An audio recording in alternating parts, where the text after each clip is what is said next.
Hello again guys, and welcome to another video. Before we jump into the actual tutorial, I thought I'd give you a quick rundown on the materials that I'm using so nobody gets confused what I'm doing as I'm doing it. Obviously, as you know, I use the Derwent Lightfast pencils, which will be detailed on top of these Caran Neocolor Used, which are basically water soluble wax crayon.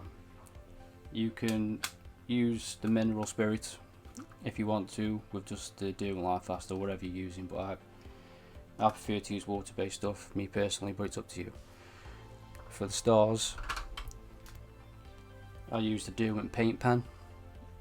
I've got a lot of paint pens, but I personally don't like to use them because they're not Lightfast. I don't see the point if it's not going to make your work archival, but if you go on the Derwent website it says that these are actually Lightfast, so that's the reason why I use them for the stars. It's got a really fine nib, so you can basically do really small stars, tiny dots, or colour in big ones. If you decide to go with the Neocolor Used, obviously pot of water is just filthy, I apologise for that, but in a watercolour brush you need something that holds a lot of water, but you'll see that at the beginning of the video. I basically soak the page and everything blends together all nice and smooth. Okay, so to start off, I taped down my watercolour paper, and all this is hot press watercolour paper.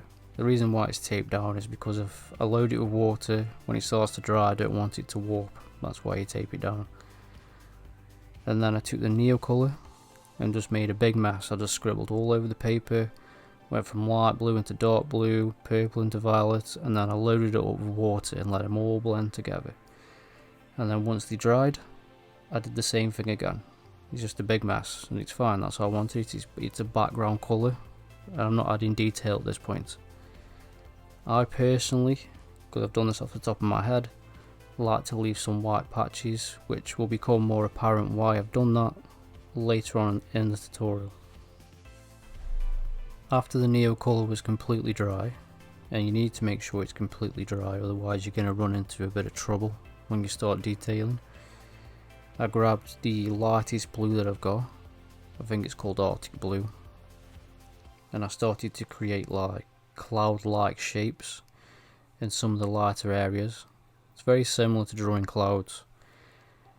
And then I transitioned that into a Sapphire, which is a bit of a mid-tone blue, and then into an Indigo, and then into a black. And because of all the darker colours around that Artic Blue, it starts to stand out of the page and creates a lot of depth. Also, it's become more apparent why I left them white blobs on the page, because if you look in the top left hand corner of the artwork you can see that it looks like I've got a star hidden within the stellar dust shining out.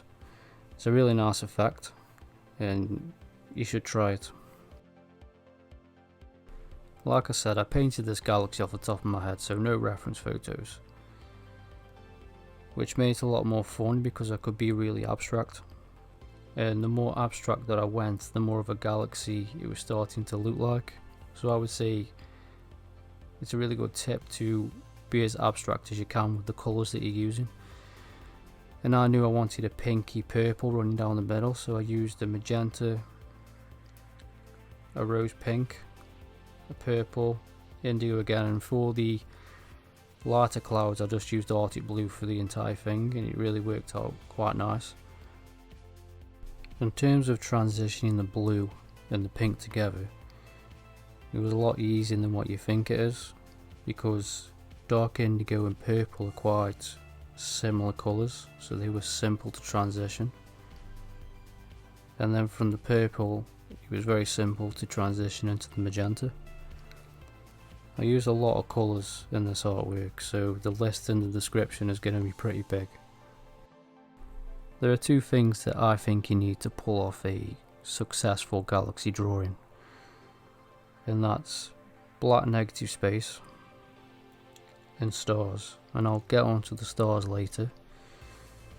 But how do I transition the black negative space into the galaxy, the colours of the galaxy?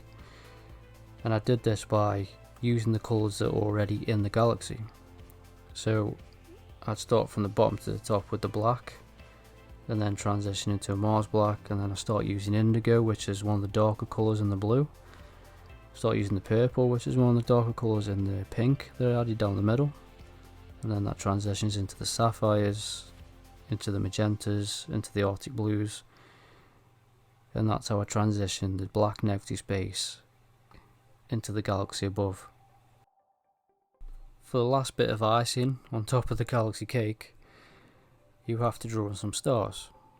And my tips are for drawing stars and making them look realistic is to be completely random. Don't overdo it. Do some stars bigger than others, and when the paint pen dries, colour some of them out with the Sapphire like I did, and this will give the illusion of depth, like some of the stars are further away and some are more closer to you. And that's basically it. Okay, that's the galaxy finished. It turned out really nice. You can see it's like a window into another world. Hope you enjoyed this tutorial, and I hope you learned something. If you do, leave a comment, let me know what you think of it.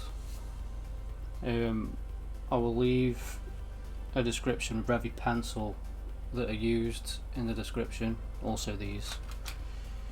And yeah, please like, subscribe and comment, and thank you very much for watching.